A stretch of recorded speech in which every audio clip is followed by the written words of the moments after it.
તો તમે જો કે અહીંયા આપણે વાર્તનિક મનોવિજ્ઞાનની વાત કરી રહ્યા છીએ. તો વાર્તનિક મનોવિજ્ઞાન ને કઈ વસ્તુ ઇફેક્ટ પહોંચાડે છે?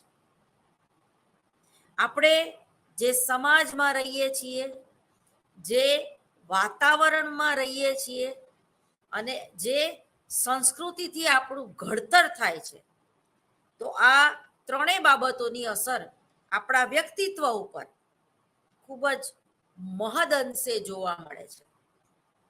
માટે કોઈ પણ અસીલ જ્યારે આવે ત્યારે એક સલાહકારની એક એવી સૂઝ હોવી જોઈએ કે એ કયા સમાજમાંથી આવે છે, કયા વાતાવરણમાંથી આવે છે, કયા રાજ્યમાંથી આવે છે.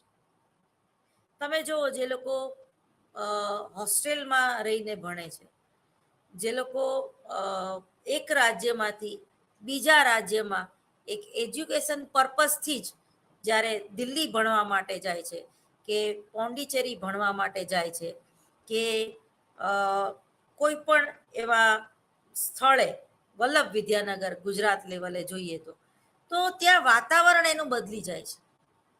દાખલા તરીકે કોઈ બિહારી બાબુ હોય અને એ દિલ્હી યુનિવર્સિટીમાં એડમિશન લે અને એક ગુજરાતી હોય એ દિલ્હી યુનિવર્સિટીમાં એડમિશન લે અને બંનેને પીજી ડિપાર્ટમેન્ટમાં એડમિશન લીધું હોય અને એ લોકો હોસ્ટેલમાં પણ સાથે રહેતા હોય, તો જે બિહારી છે, જે સાઉથ ઇન્ડિયન છે કે જે ગુજરાતી છે, તો એ ત્રણેયની જે ટેવ છે, એ ત્રણેયનું જે કલ્ચર છે, એ ક્યાંક ને ક્યાંક એકતામાં ભિન્નતા અને ભિન્નતામાં એકતા જેવું બને છે.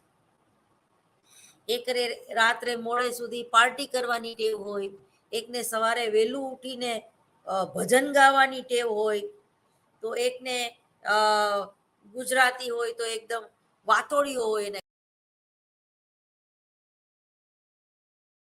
એવું બધું ખાય. કોઈ સાઉથ ઇન્ડિયન હોય તો એ ઈડલી સંભારથી જ પેટ ભરી લેતો હોય, બરોબર. તો કોઈ દિલ્હીનો માણસ હોય તો રાજમા ચાવલ એ ના ખાય ત્યાં સુધી એને મજા ન આવે, પનીર ના ખાય ત્યાં સુધી મજા ન આવે કોઈ પંજાબનો માણસ હોય તો ખાવાની ટેવોથી માંડીને તમારા શારીરિક વૃદ્ધિ અને માનસિક વિકાસનો જે ક્રમ છે એમાંય થોડો ઘણો ડિફરન્સ જોવા મળે છે.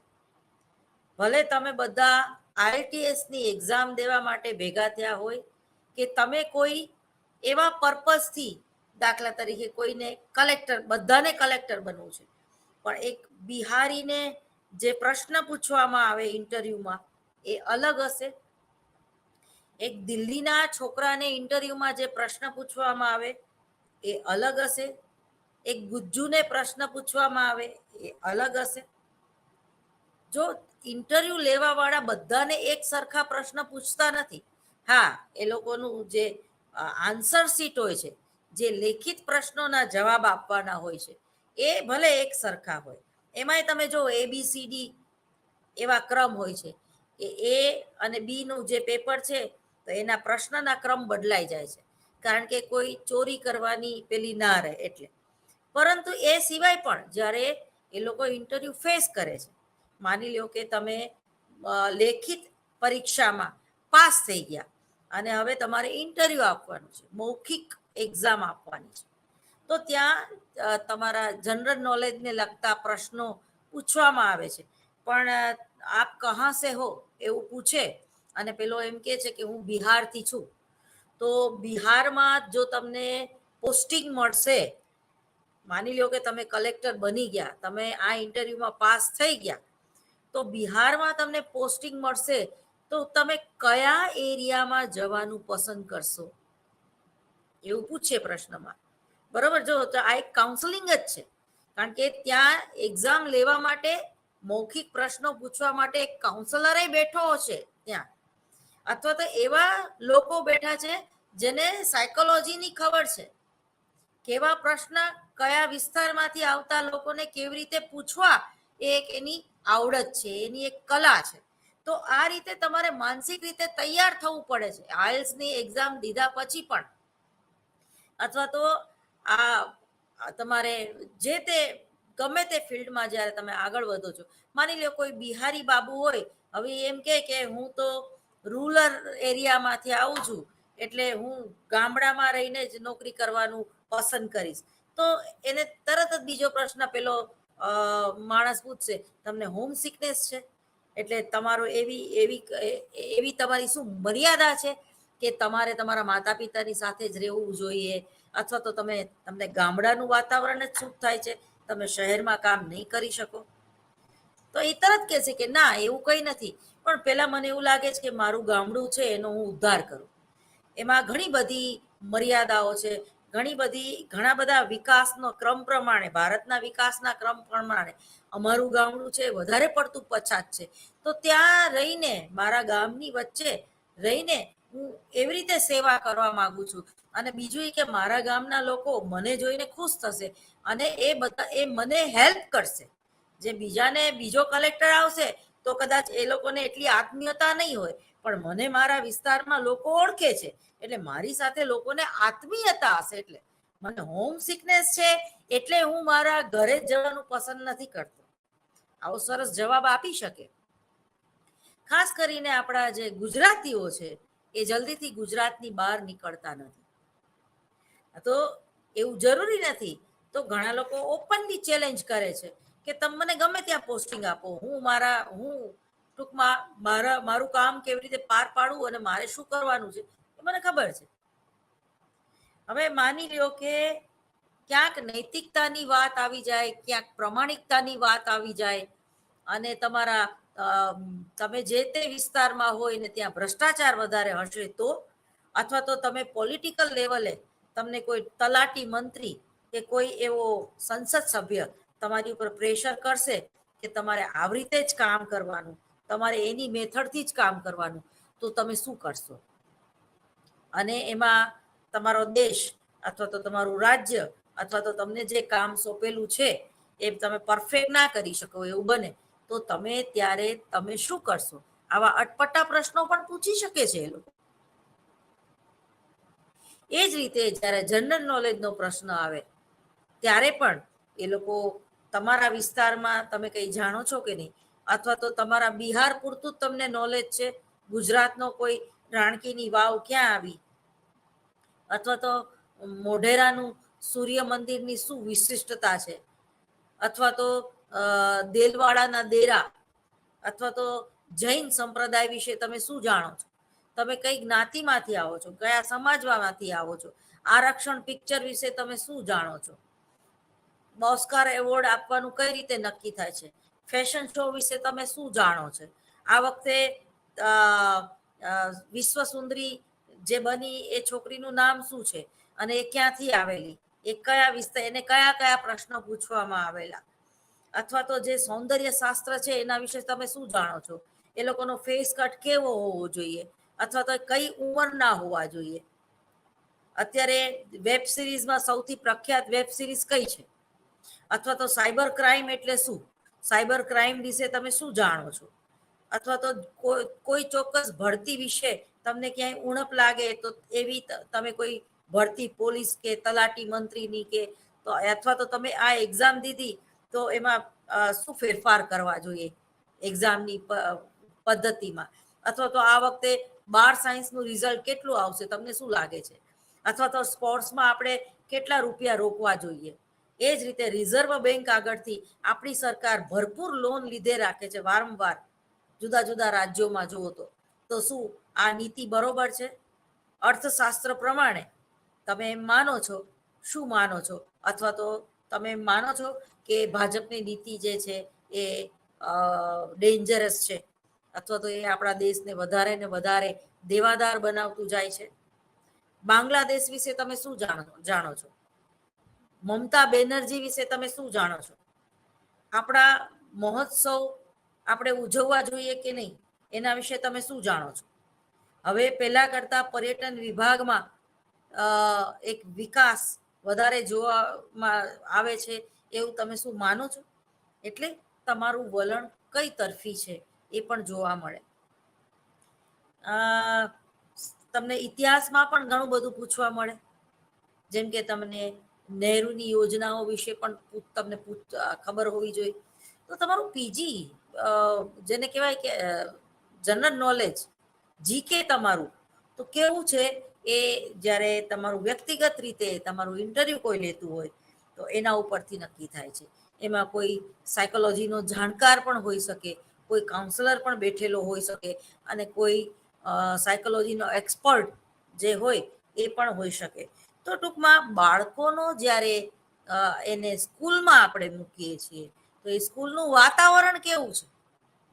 દાખલા તરીકે એક બેંકમાં નોકરી કરતો પુરુષ અને એનો પગાર 45,000 છે અને એ પોતાના છોકરાને નિરમામાં ભણાવવા એડમિશન લે છે.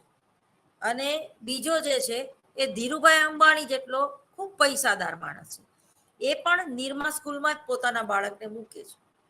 તો હવે સ્વાભાવિક છે કે જેનો 50-45,000 પગાર આવતો હશે તો એને પોતાના બાળકને નિરમા યુનિવર્સિટીમાં ભણાવવો હશે તો એને બિચારાને બહુ તકલીફ પડશે. એને એજ્યુકેશન લોન પણ લેવી પડશે, એને બીજી બધી વસ્તુમાં કરકસર કરવી પડશે. જ્યારે ધીરુભાઈ અંબાણીના છોકરાને નિરમા યુનિવર્સિટી ભણાવી તો એને કોઈ તકલીફ નહીં પડે, કારણ કે એનો પગાર જે છે એ નિરમા યુનિવર્સિટી ને એ બીજા 10 જણાને દાનમાં ભણાવી શકે એટલું એની આગળ પૈસા હોય. તો જ્યારે આવા બે બાળકો એક સાથે સ્કૂલમાં ભણે છે ત્યારે એક બાળક છે લઘુતા ગ્રંથિથી પીડાય છે અને બીજું બાળક છે ગુરુતા ગ્રંથિથી પીડાય છે. આવું બને ત્યારે એક સલાહકારની જરૂર પડે છે. શા માટે? કારણ કે એ જે બાળક લઘુતા ગ્રંથિથી પીડાય છે એને નોલેજ આપવાનું છે. કોણે? શિક્ષકે. કોણે? કાઉન્સલરે. કોણે? સલાહકારે.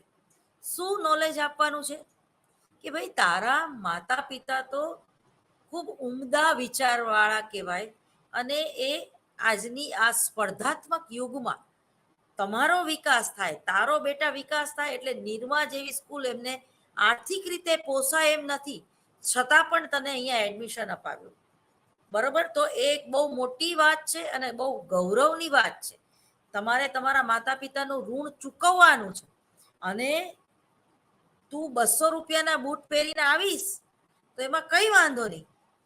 પેલો ભલે 10,000ના બૂટ પહેરીને આવે, એને એ પોસાશે. એના નાસ્તાના ડબ્બામાં ભલે કાજુ બદામ હોય, કાજુ બદામમાંથી એ પ્રોટીન મળે છે ને બાફેલા મગમાંથી એ બેટા પ્રોટીન જ મળે છે. બરોબર?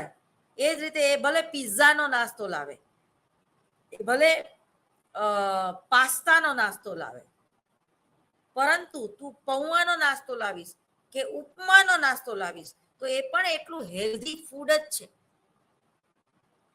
ટૂંકમાં આ બધો જ્યારે ડિફરન્સ પડે છે ત્યારે એ બાળકે સમજવું જોઈએ અથવા તો એવો કોઈ કાઉન્સલર એને સમજાવવા વાળો હોવો જોઈએ કે દરેક બાબતમાં કમ્પેરિઝન કરવાની કોઈ જરૂર નથી. હા, તમારે જ્યાં કમ્પેરિઝન કરવાની છે ત્યાં કરો, જેમ કે પરિણામ, જેમ કે મેથ્સ, સાયન્સ કે કોઈ એવા વિષય જે છોકરાઓને ભણવામાં હંમેશા શરૂઆતમાં અઘરા લાગે છે તો ત્યાં તમારે કમ્પેરિઝન કરવાની છે કે પેલો મારા કરતા 2 માર્ક વધારે લઈ આવ્યો.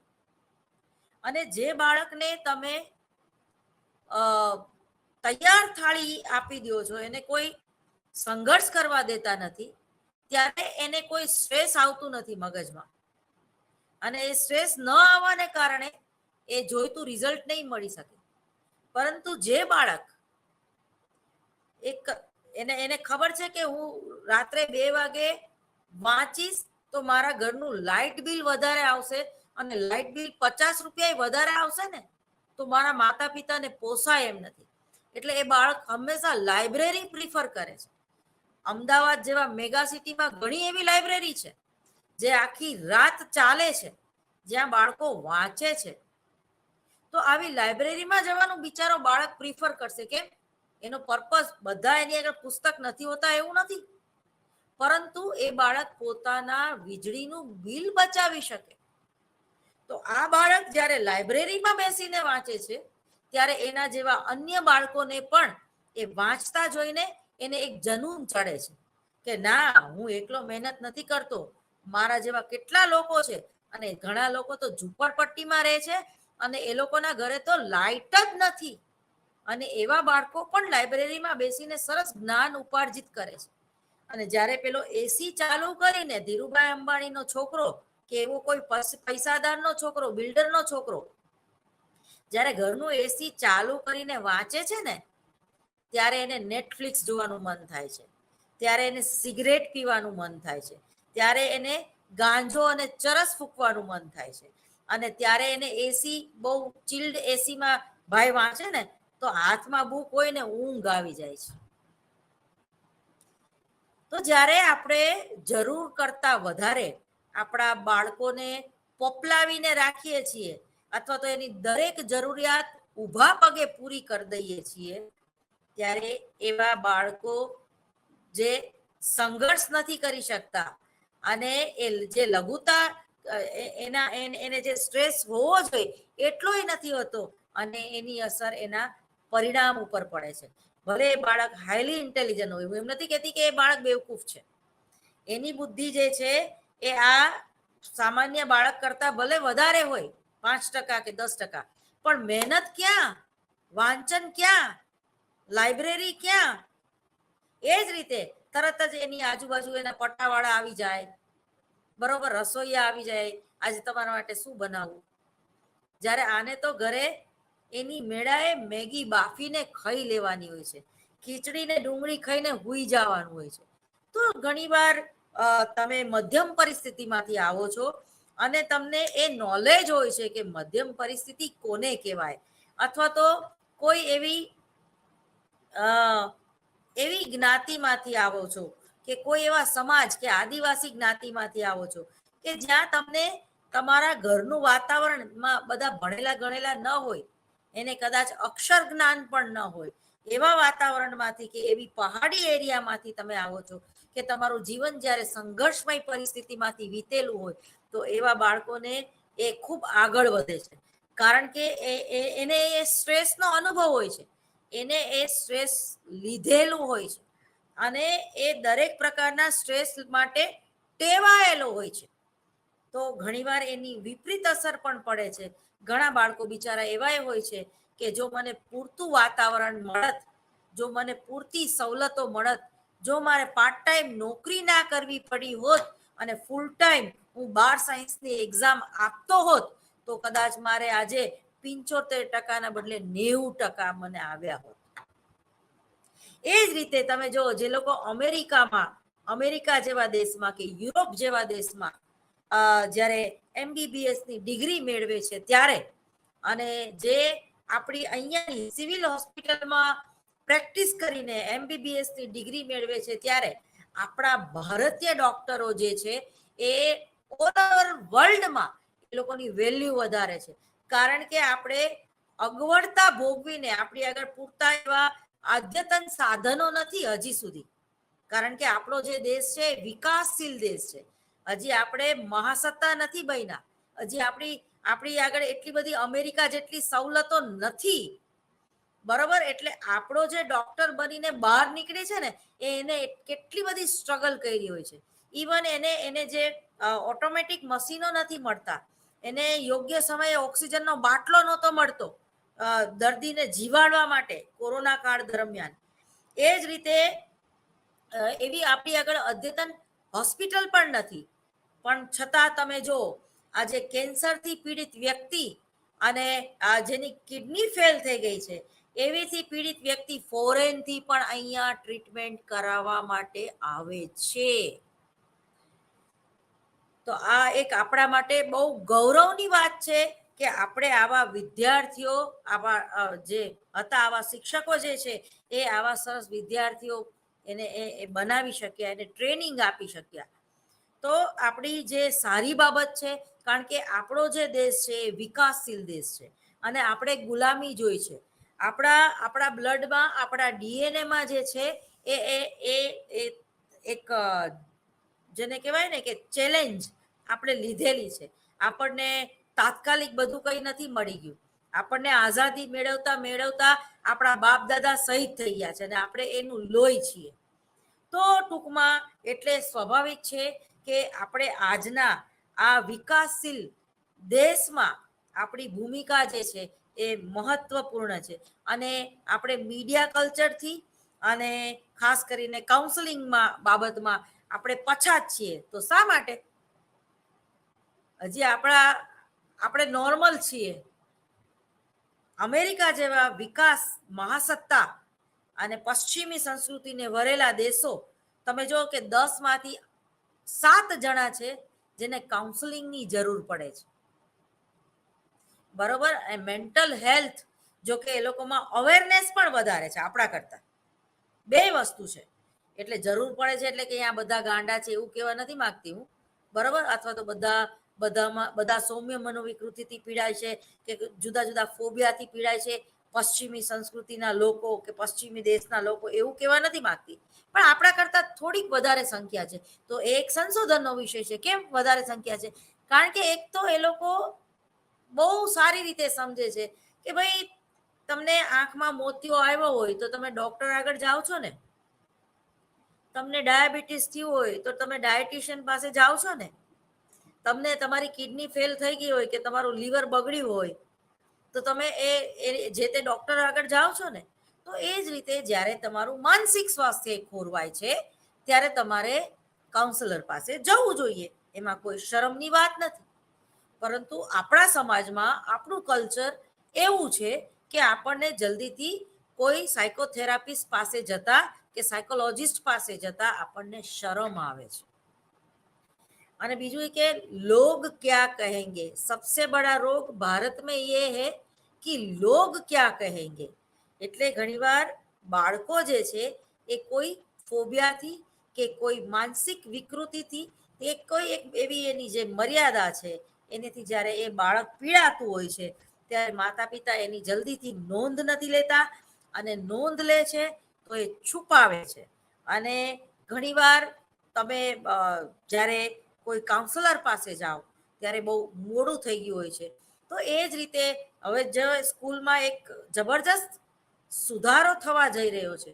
જેમ કે તમે કોઈ હિપેટાઇટિસની રસી લીધી કે નહીં, અથવા તો તમે હવે ભવિષ્યમાં એવું આવશે કોરોનાની રસી લીધી કે નહીં, બરોબર. એ જ રીતે ટીબીની રસી લીધી કે નહીં, તમે જો શીતળાની રસી લીધી કે નહીં, તો ત્યાં ઘણીવાર તમને યાદ કરી જાઓ, તમને સ્કૂલમાં પણ રસી મૂકવા માટે આવતા સરકારી હોસ્પિટલમાંથી જે તે ડોક્ટરો કે નર્સો. શા માટે? કે અમુક વંચિત રહી ગયેલા બાળકોએ જ્યારે હિપેટાઇટિસ કે પોલિયોની રસી ના લીધી હોય તો એને બાલ મંદિરમાં આપી દેવામાં આવે. તો આને હેલ્થ અવેરનેસ, હેલ્થ સાયકોલોજી કહેવાય, બરોબર. તો એવી રીતે માનસિક સ્વાસ્થ્ય જેનું ખોરવાણું છે એવા બાળકો જેને મોબાઈલ વગર ચેન નથી પડતું, એની આગળથી મોબાઈલ લઈ લેવામાં આવે તો એને એમ થાય છે કે હું રિવરફ્રન્ટ ઉપર જઈને ભૂસકો મારું. એની આગળથી મોબાઈલ લઈ લેવામાં આવે તો એ ઘરમાં તોડફોડ કરે છે. એને વિડીયો ગેમ રમવા દેવામાં ન આવે તો એ એના માતા પિતાને મારવા માંડે છે. એ જ રીતે એ વિડીયો ગેમમાં જે ધૃણાજનક દ્રશ્યો છે, જે અપરાધને ઉશ્કેરે, તમારી અપરાધની લાગણી છે એને ઉશ્કેરે એવા દ્રશ્યો છે, એ બાળકોથી એ વસ્તુને આદી થઈ જાય છે અને બહાર પણ એ તોફાન કરવા માંડે છે. બહાર પણ એ વિડીયો ગેમ રમતા રમતા ક્યારે રિયલ લાઈફમાં વર્ચ્યુઅલ એની લાઈફમાંથી એ ક્યારે રિયલ લાઈફમાં એ પ્રકારનું વર્તન કરવા માંડે છે એ આપણને ખબર પડતી નથી. તો તમે જુઓ કે અમુક વિડીયો ગેમ ઉપર આપણી જે સરકાર છે એને પાબંદી મૂકી દીધી છે કે અમુક વિડીયો ગેમ જેમ કે પબજી નામની જે વિડીયો ગેમ છે તો એ આપણા દેશમાં ગેરકાયદેસર છે, અથવા તો એ જોવા દેવામાં આવતી નથી. તો એ જ રીતે અમુક પ્રકારના જ મોબાઈલો બાળકોને યુઝ કરવા એવો પણ નિયમ આવવો જોઈએ, અથવા તો બાળકોએ સ્કૂલમાં મોબાઈલ લઈને જ નહીં આવવાનું, અથવા તો લઈને આવવું હોય તો એને જે તે એને જમા કરાવી દેવાનું. તમે જુઓ કે 10મા અને 12માની અત્યારે એક્ઝામ ચાલે છે. મારું ઉદાહરણ કે આ બંને મોબાઈલ મેં સ્વિચ ઓફ રાખ્યા છે, અથવા તો બંને મોબાઈલ મારા એરોડ્રામ મોડ ઉપર છે. મને ખબર છે 1 કલાક મારો કોઈનો ફોન આવવાનો નથી અને ફોન આવશે ને તો મને ખબર નહીં પડે. અને છતાંય આ મોબાઈલ કેમ ટેબલ ઉપર છે? એવું તો મારા અનકોન્શિયસ માઇન્ડમાં શું છે કે મને ખબર છે કે 1 કલાક કોકની રિંગ નથી આવવાની, પણ હું તો કહું છું એ ગમે એમ કરીને ટાઈમ કાઢીને રસોઈ તો તમારે તમારી જાતે જ કરવી જોઈએ. રસોઈ કરતા વાર કેટલી લાગે? વધીને અડધી કલાક. બહુ 4 થી 5 મેમ્બર હોય તો વધીને 45 મિનિટ, એનાથી વધારે ન લાગે. પણ એમાં તમને ઇન્ટરેસ્ટ હોવી જોઈએ, એમાં તમને અભિરુચિ હોવી જોઈએ. અભિરુચિ વગર કોઈ કામ ન થાય. અભિરુચિ હોય તો આપોઆપ અભિયોગ્યતા આવે જ.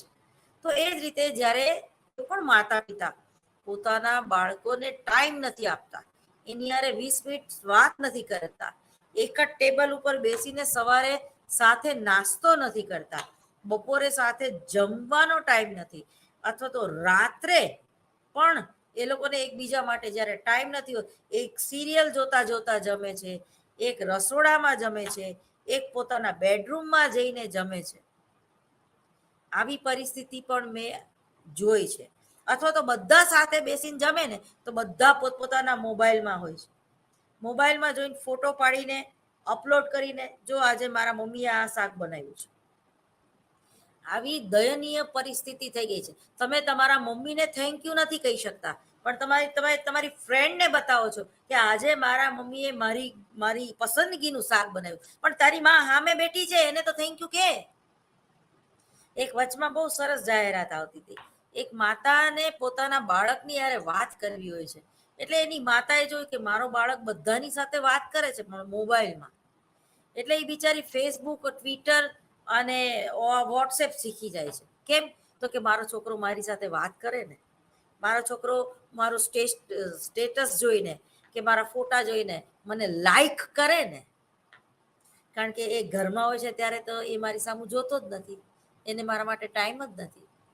આવા બાળકોને કાઉન્સેલિંગની જરૂર છે. કારણ કે માતા પિતા ખુદ એવા છે જે મોબાઈલ લઈને ફરે છે.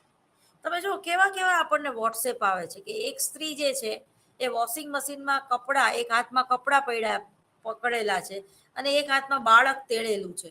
તો ભૂલમાં વોશિંગ મશીનમાં કપડાં નાખવાના બદલે બાળકને ત્યાં મૂકી દે છે. ન કરે નારાયણને કેવી એવી કોઈ દુર્ઘટના બની જાય તો. એ જ રીતે પોતાના ઓઢવાને સંકેલીને કબાટમાં મૂકવાના બદલે એ હાથમાં રહી જાય છે, બાળકને કબાટમાં મૂકીને કબાટ બંધ કરી દે છે. શું કામ? એક હાથમાં મોબાઈલ હોય છે, એક હાથમાં ઓઢવાનું હોય છે સંકેલેલું, એક હાથમાં બાળક હોય છે અને મોબાઈલ અહીંયા એનો જીવ જે છે એ મોબાઈલમાં જ હોય છે. તો બાળકને જમતી વખતે પણ પેલું આઈપેડ લઈને બેસે છે. એ બાળક વિડીયો ગેમ રમતું જાય અને એની માં જે છે એને કોળિયા મુકાવતી જાય. એટલે બાળક એ અનુકરણ દ્વારા શીખે છે. બાળકે શું અનુકરણ કર્યું? મમ્મીના હાથમાં મોબાઈલ છે, બીજો એક એક્સ્ટ્રા મોબાઈલ મારા માટે છે, આઈપેડ છે, અને એમાં જ્યારે મમ્મી વિડીયો ગેમ ચાલુ કરે ને ત્યારે જ મારે જમવાનું. અને જમતી વખતે મારે મારા હાથનો ઉપયોગ શેમાં કરવાનો? તો કે આઈપેડને ખોલવામાં, બંધ કરવામાં, વિડીયો ગેમ રમવામાં, કે ટ્વિંકલ ટ્વિંકલ લિટલ સ્ટાર એ સાંભળવામાં. મારે મારા હાથે કોળિયો મોઢામાં ભરવાનો નથી. મારી મમ્મી ઠૂસશે છે, મારી મમ્મી ચમચી લઈને ઠૂસે છે મારા મોઢામાં. એટલે હવે એ બાળકની પાચન શક્તિ કેવી હોય તમે સમજી શકો છો. બાળકે હજી ખાધું ન ખાધું, તરત જ બીજી ચમચી મોઢામાં ખુશી દે છે. બરોબર? એટલે બાળક ઓતરાઈ જાય છે. હવે આવું કેમ બને છે? તો કે મમ્મી એ મોબાઈલમાં છે. તો આ જે છે બાળક હંમેશા અનુકરણ દ્વારા શીખે છે. તો માતા પિતાએ પણ પોતાના બાળકોને સમય આપીને અમુક સમય એવો રાખવો જોઈએ ઘરમાં કે કોઈ પોતાના મોબાઈલને ટચ ન કરે. ઘણાના ઘરમાં, અમારા કાઠિયાવાડમાં તો એવા રિવાજ છે કે મોબાઈલ આવીને પેલું પેન રાખવાની જગ્યા હોય ને એક ટેબલ ઉપર મૂકી દેવાનો ટીવી નીચે, બરોબર? પછી એને અડવાનું નહીં. મેં તો ઘણા એવા વકીલો પણ જોયા છે કે એ 6 વાગ્યા પછી મોબાઈલ જ ન ઉપાડે. બરોબર? એને એનો નિયમ જ કરી નાખ્યો હોય 6 વાગ્યા પછી મને ફોન નહીં કરવાનો. અથવા તો જે પ્રાઇવેટ નંબર હોય એમાં ફોન કરવાની છૂટ. પછી એ ક્લાયન્ટ કે કોઈ ફાલતુ વ્યક્તિ એને ફોન ના કરી શકે. એ જ રીતે ઘણાનું સ્ટેટસ વાંચો તો તમને મજા આવે કે ભાઈ હું અવેલેબલ છું તમારા માટે, પણ હું નવરો નથી. અવેલેબલ ખરો, પણ તમારા માટે ખોટી વાતો કરવા માટે હું નવરો નથી એમ. એ જ રીતે કોઈ રાજકોટનો માણસ હોય તો કે બપોરે મને ફોન ના કરવો, આવું સ્ટેટસ હોય 1 થી 4 બરોબર. રાજકોટમાં તમે જુઓ 1 થી 4 તમે દુકાને શટલ પાડીને અંદર સૂઈ ગયા હોય ખાઈ પીને. એ 4 વાગે તમે લોટ દળવા વાળો હોય એ તમને લોટે ના દળ દે 1 થી 4. જ્યારે અમદાવાદમાં એવું નથી. તો ટૂંકમાં તમે કયા વાતાવરણમાંથી આવો છો એ ખૂબ મહત્વનું છે. અને જ્યારે એક કાઉન્સલર જે છે, હવે તો તમે જો આજના આ વિકાસશીલ દેશમાં એક મોદીની જે નીતિ છે તો એમાં એણે કહે છે કે દરેક સ્કૂલોમાં, એ માધ્યમિક હોય, પ્રાથમિક હોય કે બાલ મંદિર હોય, એક કાઉન્સલર હોવો ફરજિયાત છે. અથવા તો કોઈ પણ પીટીસીનો શિક્ષક કે બીએડ કે એમએડ કરેલો જે શિક્ષક છે તો એ લોકોને સલાહનું મનોવિજ્ઞાન એ ભણાવવામાં આવે છે. અને એ લોકો ભણીને ન આવ્યા હોય તો એ લોકોને શિક્ષકોને તાલીમ આપવામાં આવે છે કાઉન્સલર દ્વારા,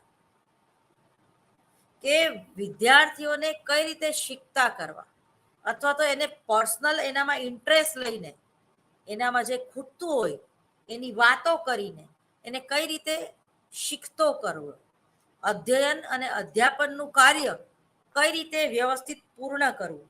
તો ટૂંકમાં આ જે બધી બાબતો છે તો એમાં આપણે સલાહના જે સોપાનો છે એની જે જુદા જુદા 7 સોપાનો છે, પણ એ આપણે યુનિટ 1માં ભણી ગયા છીએ, એટલે એ રિપીટ કરવાની આપણે જરૂર નથી. પરંતુ ખાસ કરીને શાળાકીય સમાયોજન કઈ રીતે સાધવું, તો એ શાળાકીય સમાયોજનની મારે તમને વાત કરવી છે કે શાળાકીય સમાયોજન એટલે શું. અને જે બાળકો શાળામાં સમાયોજન સાધી શકતા ન હોય તો એવા બાળકો જે છે એ સમસ્યારૂપ હોય છે. તો એ બાળકોના હિસાબે જે આજુબાજુનું વાતાવરણ જે દૂષિત થતું હોય એ દૂષિત થતું અટકાવવા માટે સલાહ પ્રક્રિયાને અસર કરતા જે પરિબળો છે, તો એ જે છે પરિબળો છે તો એ પણ અસીલ પરિવર્ત્યો, સલાહકારના પરિવર્ત્યો અને સલાહ બેઠક વ્યવસ્થા આ પણ આપણે કરી ગયા છીએ, ફરીવાર રિપીટ કરવાની જરૂર નથી. એ પછી છે સલાહકારના, જે મેં તમને કીધું હતું, આ ફરીવાર એના મુદ્દા વાંચી જવું, ના લખ્યા હોય તો લખી નાખો.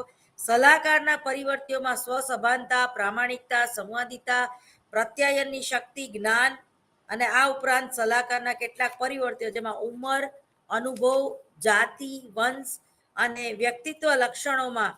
હવે સલાહના જે પ્રકારો છે એ પણ આપણે ભણી ગયા છે, સલાહના પ્રકારો. પણ અહીંયા જ્યારે બાળ મનોવિજ્ઞાનની વાત, બાળ સલાહ કેન્દ્રની વાત કરીએ છીએ, અથવા તો શાળાને ધ્યાનમાં રાખીને, સ્કૂલને ધ્યાનમાં રાખીને જ્યારે સલાહકારની વાત કરીએ છીએ ત્યારે સલાહના જે પ્રકારો છે એમાં જે પહેલો પ્રકાર છે એ શાળા સલાહ, એટલે કે શાળામાં ભણતા બાળકોને કઈ રીતે સલાહ આપવી, તો એ એક વિશિષ્ટ સલાહ તરીકે તમે એને જોઈ શકો છો. શાળા સલાહનો વિસ્તાર વય, વિકાસાત્મક તબક્કા, સમસ્યાના પ્રકાર વગેરે સાથે સંકળાયેલી બાબત છે. શાળામાં 3 જુદી જુદી વયના વિદ્યાર્થીઓ શિક્ષક એની જે કેર લેતા હોય છે એની વાત કરીએ તો એમાં જે સૌથી પહેલું, જેને આપણે પ્રાથમિક શાળા તરીકે ઓળખાવીએ છીએ, બીજું છે માધ્યમિક શાળા.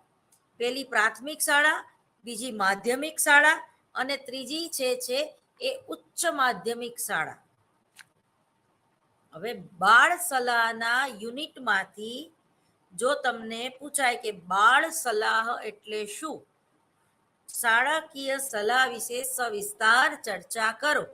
તો તમારે પ્રાથમિક શાળા, માધ્યમિક શાળા અને ઉચ્ચ માધ્યમિક શાળા એવા 3 પ્રકારોને ધ્યાનમાં રાખીને એના વિશે લખવાનું છે પ્રશ્નનો જવાબ. તો એમાં પ્રાથમિક શાળામાં સૌથી વધારે કયા પ્રકારનું સલાહકારે ધ્યાન આપવાનું? તો કહે છે કે પ્રાથમિક શાળાની સલાહ અને માર્ગદર્શનનું ક્ષેત્ર જે છે એ તાજેતરમાં જ વિકસ્યું છે. બરોબર, બાળ મંદિરમાં કે કેજી કે અપર કેજીમાં ભણતા બાળકોને પણ કાઉન્સલરની જરૂર પડે છે એવું હવે આપણને મોડું મોડું સમજાતું જાય છે. તો પ્રાથમિક સલાહ એ ઝડપથી વિકસતું ક્ષેત્ર છે, નવું છે અને ખૂબ જ ઝડપથી વિકસે છે. તેમાં શાળા સલાહકારે કેટલીક ભૂમિકા ભજવવાની હોય છે. એમાં પહેલું છે શિક્ષકોને નોકરી દરમિયાન તાલીમ પૂરી પાડવી. મેં તમને કીધું એમ, જેથી તેઓ નાના બાળકોના ગંભીર પ્રશ્નોને અટકાવી શકે. બીજું છે વર્ગખંડના સ્વસ્થ વાતાવરણના ઘડતર માટે શિક્ષકોને પરામર્શ પૂરું પાડવું. ત્રીજું છે બાળકની વૃદ્ધિ અને વિકાસના સંવર્ધન માટે બાળકના માતા પિતા સાથે કામ કરવું. ચોથું છે વિકાસની ખામી કે વિકલાંગ બાળકોને ઓળખી તેને યોગ્ય નિષ્ણાત પાસે મોકલવા. મોટા બાળકોને શાળા અને કાર્ય સાથેના સભાનતાને નિદર્શન આપવું. વિકલ્સ અને રોટેર નામના સાયકોલોજિસ્ટે પ્રાથમિક શાળાના સલાહકારોને તમામ બાળકોનો મહત્તમ વિકાસ કરવાનો હેતુ ધરાવતા હોય છે અને બાળકોને માર્ગદર્શન, જૂથ સલાહ, પરામર્શ અને ઉચ્ચ જોખમ ધરાવતા બાળકોને ખાસ દરમિયાનગીરી એટલે કે ઉપચારની વ્યૂહરચના કરવામાં આવે છે. એટલે કે પ્રયુક્તિઓ, વ્યૂહરચના ગોઠવવી પડે છે. તોફાની વિદ્યાર્થીને તમારે એમ નથી કહેવાનું કે તું તો બહુ તોફાની છું, તારી માએ તને હું ખાઈને પેદા કર્યો તો, આવું કહેવાય ના કહેવાય. પરંતુ એને એક વ્યૂહરચના ગોઠવવી પડે છે કે એ તોફાન ઓછા કરે. એ બાળકને બિઝી રાખવું પડે છે. જે બાળક હાઈપર છે, જે બાળક તેજસ્વી છે, જે ખૂબ હોશિયાર છે અને જેને કોઈ પણ કામ કરવામાં વાર નથી લાગતી, એ ફટાફટ કામ પૂરું કરી દે છે. એને તમે ગણિતના 4 દાખલા આપો તો સામાન્ય વિદ્યાર્થીને 4 દાખલા કરતા 20 મિનિટ થાય છે, આ 10 જ મિનિટમાં ગણી નાખશે. એટલે બાકીની 10 મિનિટ વધશે તો શું કરશે? તો કે છે પોતાનું મહત્વ દેખાડવા માટે બીજાને ચોરી કરાવશે. આવો હોશિયાર વિદ્યાર્થી એ ભાઈબંધી નિભાવશે, કારણ કે એને એનું માઇન્ડ બધી દિશામાં ચાલતું હોય છે. હવે એ ચોરી કરાવશે, બીજાને નુકસાન કરશે, અથવા તો બીજાની સામે એવી રીતે, હા તું તો ડોબા જેવો છું, લે મેં તો લખી નાખ્યું, તે હજી લખ્યું નથી, કોઈને ટેન્શન આપવાનું કામ કરશે. અથવા તો શું કરશે, જે પેલા ક્લાસ ટીચર હશે ને એને ખોટે ખોટું બોલાવશે, પાણી પીવું છે. હવે આવા વિદ્યાર્થીઓને તારવીને એ લોકોને જુદા બેસાડવા જોઈએ. એ ગ્રુપ, બી ગ્રુપ અને સી ગ્રુપ. એ ગ્રુપ છે એક વધારે હોશિયાર છે, એ ખાલી તમને જ ખબર હોવી જોઈએ. અંદર બેઠેલા વિદ્યાર્થીઓને નહીં, તો એ લઘુતા ગ્રંથિ અને ગુરુતા ગ્રંથિથી પીડાશે. પણ જે આવા હાઈપર બાળકો વધારે નથી હોતા, પણ માની લ્યો કે 20ની સંખ્યાનો એક ક્લાસ હોય તો 20માંથી 2 તો બાળક એવા હાઈપર હોય છે જે બીજા બધા વિદ્યાર્થીઓ કરતા થોડાક વધારે તેજસ્વી અથવા તો અલગ પડે છે બધા કરતા. એ લોકોની બોડી લેંગ્વેજ, એ લોકોનું ડિસિપ્લિન, એ લોકોની બુક્સ, બધું એમ વ્યવસ્થિત હોય છે. એ બાળક એ સ્કૂલનું હોમવર્ક એ ફ્રી પીરિયડ હોય તો એવા અમુક ભણેશ્રી બાળકો હોય છે કે ઘરે હોમવર્ક લઈ જ નથી જતા, એ રિસેસમાં પૂરું કરી નાખે.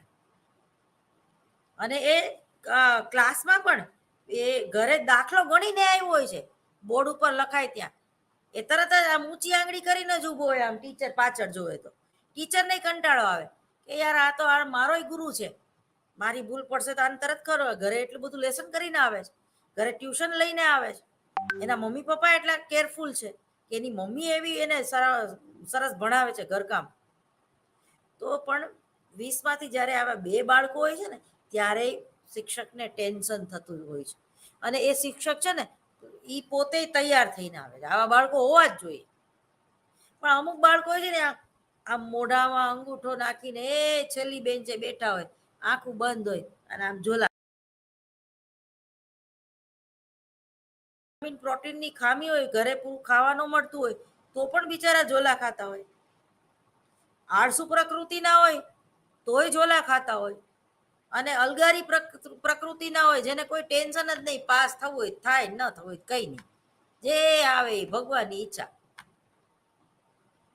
બરાબર, ન ઘરમાં ધ્યાન આપતા હોય કે ન શિક્ષકો એનું ધ્યાન આપતા હોય કે ભાઈ ડોબા જેવો છે, બે આ વર્ષે એ ફેલ જ થવાનો, જવા દો ને, એની યાર કોણ માથાકૂટ કરે. નહીં જ લેસન લાવ્યો હોય, એક પ્રકારના પૂર્વગ્રહ બંધાઈ જાય છે. અને એવા શિક્ષકો એ જે હાવ નબળા વિદ્યાર્થી હોય ને એ લોકો ઉપર ધ્યાન જ નથી આપતા. ખરેખર નબળા વિદ્યાર્થીઓ ઉપર વધારે ધ્યાન આપવું પડે છે. કોઈ પણ કાઉન્સલર તમને આવી જ સલાહ આપશે શિક્ષકોને કે જે હોશિયાર છે એને તમે ગણિતનો દાખલો નહીં શીખવાડશો, એની બાજુમાં નહીં ઉભા રહીને શીખવાડશો, કે એનું ઘરકામ તમે ચેક નહીં કરો તો ચાલશે. પણ આ 5 જે લબાડ છે, 20માંથી 5 જણા નાપાસ થશે તો ક્લાસનું રિઝલ્ટ બગડશે, ક્લાસ ટીચર તરીકે મારું નાક કપાશે. તો એ 5 વિદ્યાર્થીઓને સ્ટાફ રૂમમાં પણ કેવું જોઈએ કે ભાઈ આ 5 વિદ્યાર્થીઓને જરાક તમે એની પાછળ પડી જજો હો. ક્લાસ ટીચરે આવી સૂચના આપવી જોઈએ. કારણ કે કોઈ હિન્દી વિષયમાં ખાલી હોશિયાર હોય તો કે ભાઈ મારા વિષયમાં તો બરોબર છે હો, તો કે સંસ્કૃતમાં બહુ ડાફોડિયા મારે છે. તો સંસ્કૃતના જે શિક્ષક હોય એને વિનંતી કરવી જોઈએ ક્લાસ ટીચરે કે કાઉન્સલરે કે આને જરાક સંસ્કૃત નબળું છે તો થોડીક પર્સનલ ઇન્ટરેસ્ટ લઈને બિચારાને સમજાવજો. પણ ટૂંકમાં આવું કંઈ થતું નથી. અને જે શિક્ષક છે એ પણ પોતાનો એક પૂર્વગ્રહ લઈને ચાલે છે. પોતાના સગા સંબંધીઓ કે ગમતા ફેવરિટ સ્ટુડન્ટો, બરોબર, તો એને એ વધારે મહત્વ આપે છે. જે બિચારા મધ્યમ હોય ને એને એ મધ્યમ પ્રકારના સ્ટુડન્ટો કેવા હોય ખબર છે? એને પૂછે ને કે બરાબર ને, બરોબર, બરોબર લાગતું હોય કે ના હોય, ઠોઠડો હોય એમ કે કાંઈ ન સમજાણું. પણ જે બિચારો મધ્યમ વર્ગનો અથવા તો જે હોશિયાર ન હોય, ઠોઠે ન હોય, એવો વિદ્યાર્થી હંમેશા ચૂપ રહે છે. એ જલ્દીથી પ્રશ્ન નથી પૂછતો. પ્રશ્ન કોણ પૂછે છે? જે હાવ ડોબા જેવા હોય અને જે વધારે પડતા હોશિયાર હોય, જે દોડડાયા હોય. પણ પ્રશ્ન કોણ નથી પૂછતો? જેને બિચારાને અડધું સમજાય છે ને અડધું નથી સમજાતું, પણ એ બોલી નથી શકતો મન ના સમજાણું. કારણ કે એને એમ લાગશે કે લે મારું ખરાબ લાગશે તો, અથવા તો લોગ ક્યાં કહેંગે, હું ઠોઠ છું એવી બધાને ખબર પડી જશે ને આ 5 વિદ્યાર્થીઓમાં છઠ્ઠો મન ગણી લેશે તો ઘણીવાર આવી સમસ્યાઓથી પણ વિદ્યાર્થીઓ પીડાતા હોય છે. ત્યારે એક શિક્ષકની ફરજ બને છે કે આવા વિદ્યાર્થીઓને વીણીને એનું કાઉન્સેલિંગ કરવું, એને માર્ગદર્શન પૂરું પાડવું, એવા બાળકો વિશે વ્યૂહરચના ગોઠવવી, અમુક પ્રકારની પ્રયુક્તિઓનો ઉપયોગ કરવો કે એ મેન્ટાલિટીમાંથી, એ પૂર્વગ્રહમાંથી એ બાળક બહાર આવે અને લોકો કે ક્લાસમાં ભણતા શીખે અને એક વિચારોનું અને આવડતોનું આદાન પ્રદાન કરતા શીખે. ઘણા શિક્ષકોનો એટીટ્યુડ એટલો બધો વિચિત્ર હોય છે કે જલ્દીથી બાળક એની બાજુમાં ઊભા રહેવા માટે તૈયાર હોતું નથી. સોટી વાગે સમ ને વિદ્યા આવે રમ જમ, આ પ્રકારની મેન્ટાલિટી વાળો જે શિક્ષક હોય છે એ જલ્દીથી લાગણી, પ્રેમ, હૂંફ બાળકને આપી શકતો નથી. એનું જે વર્તન હોય છે એ સહાનુભૂતિપૂર્ણ વર્તન હોતું નથી. એ કડક શિસ્તમાં માનનારો હોય છે, હિટલર જેવો હોય છે. કડવું કડિયાતું પીને આવ્યો હોય એવું જ મોઢું એનું ભારેખમ કાયમ માટે હોય છે. ભણાવવા કરતા ધ્યાન એનું વધારે એના ઉપર હોય છે કે કોણ વાતું કરે છે, કોણ અવાજ કરે છે, કોણ લેસન નથી લાવ્યું, કોણ ઘરે પેન ભૂલી ગયું છે, કોણ ઘરે બુક ભૂલી ગયું છે, કયો વિદ્યાર્થી આજે મોડો આવ્યો, કયા વિદ્યાર્થી આગળ આજે આઈ કાર્ડ નથી, કયો વિદ્યાર્થી આજે તેલ નાખીને નથી આવ્યો, કયો વિદ્યાર્થી આજે વધારે ફેશન કરીને આવ્યો છે, કયા વિદ્યાર્થીને ગર્લફ્રેન્ડ છે, તો એના ઉપર ટોર્ચર કરશે, એનું જાહેરમાં અપમાન કરશે, એને સ્ટેજ ઉપર ઊભો રાખીને 2-3 વિચિત્ર પ્રશ્નો પૂછશે, ત્યાં અડધું લેક્ચર પૂરું થઈ જશે. તો આ પ્રકારની જે સમસ્યા છે શિક્ષકોની, તો આવા શિક્ષકોને પણ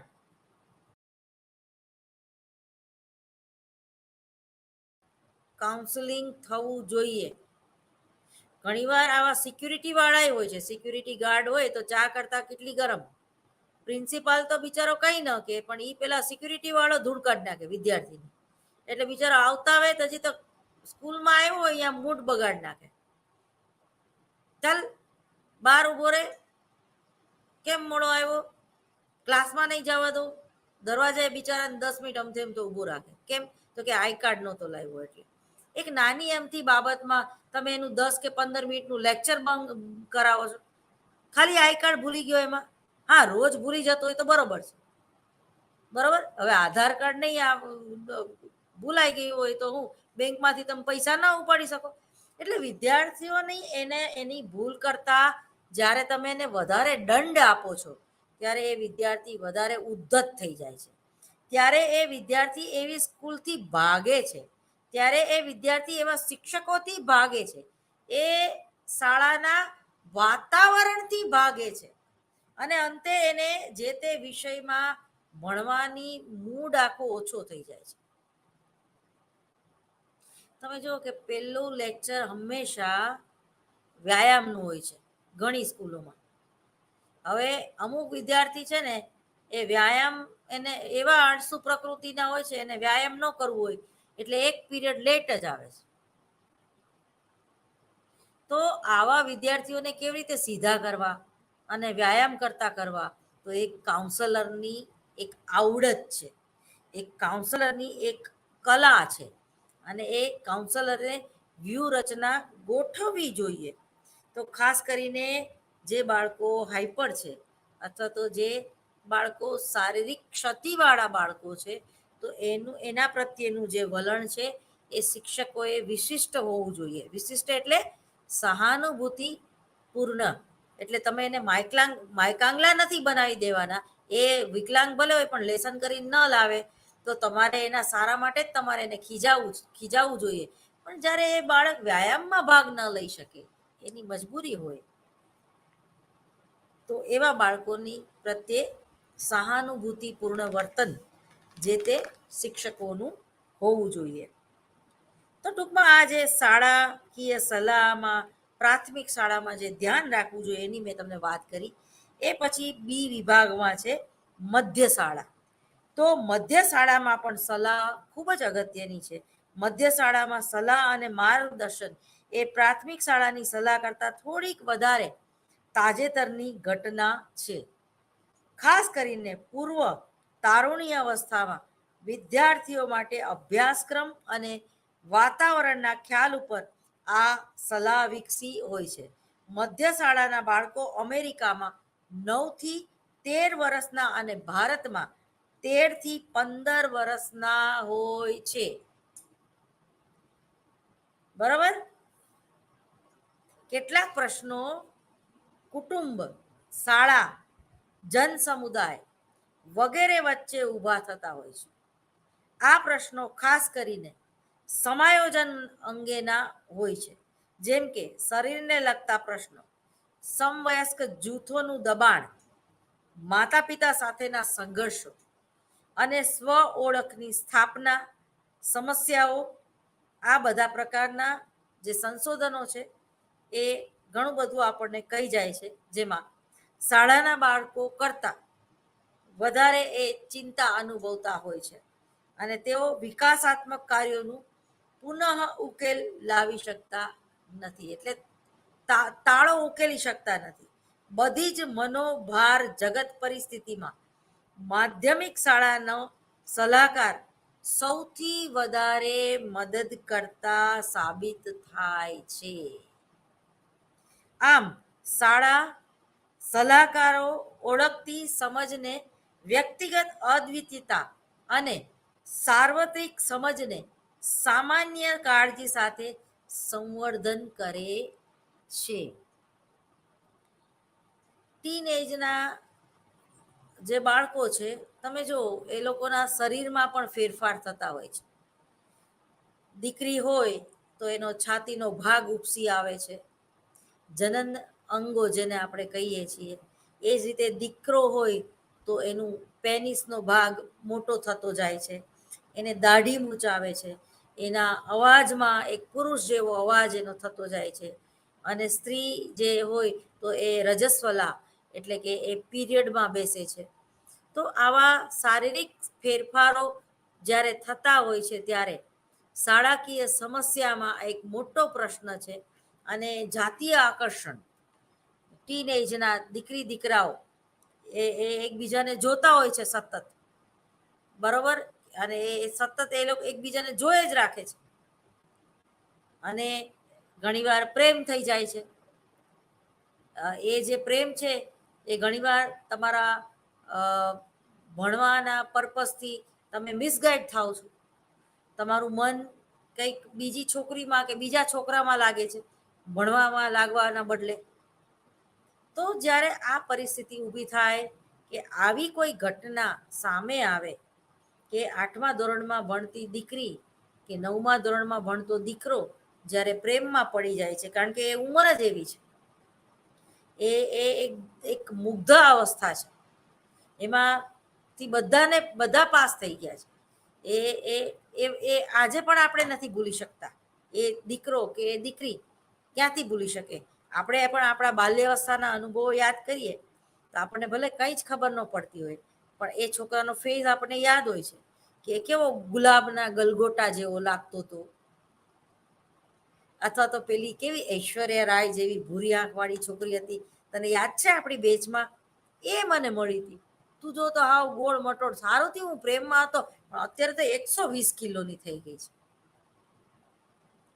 આવી વાત કરતા આધેડ ઉંમરના સ્ત્રી પુરુષોને આપણે સાંભળ્યા છે કે સારું થયું બ્રેકઅપ થઈ ગયું, અત્યારે તો કેવી બેડોળ લાગે છે, સારું થયું બ્રેકઅપ થઈ ગયું, એના કરતાં તો મારો વર મસ્ત લાગે છે.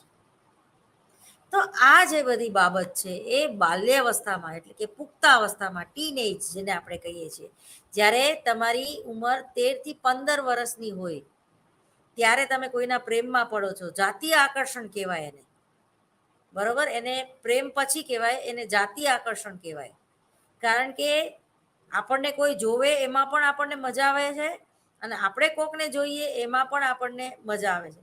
4-5 વર્ષ પહેલા એક કેવો વિડીયો વાયરલ થયો હતો કે એક 13 વર્ષની દીકરી જે છે એ ચાલુ ક્લાસે હમ તેરે બિન અબ રહ નહીં સકતે, તેરે બિના ક્યાં જી, એ કોઈ સ્કૂલની ગર્લ નાની ગાય છે, અને એ વિડીયો બહુ વાયરલ થયો હતો ફેસબુક ઉપર અને ટ્વિટર ઉપર. એ જ રીતે કોઈ છોકરી આંખ મારે અને એ વિડીયો વાયરલ થાય, અને એ ટીન એજના જ છોકરા છોકરી વધારે જોતા હોય. પછી એક સમય જાય ત્યારે તમને એ તમારો જ વિડીયો હોય તોય બકવાસ લાગે. તો આ એક ઉંમરનો પ્રભાવ છે, એક આ ઉંમરનો પડાવ છે. પેલું ગીત સાંભળ્યું છે ને, તું કિતને બરસ કા, મેં 17 બરસ કી, તું કિતને બરસ કા, मैं 16 बरस की, मिल जाए नैना एक दो बरस जरा दूर रहना, कुछ हो गया तो फिर ना कहना. ओके, नमस्कार.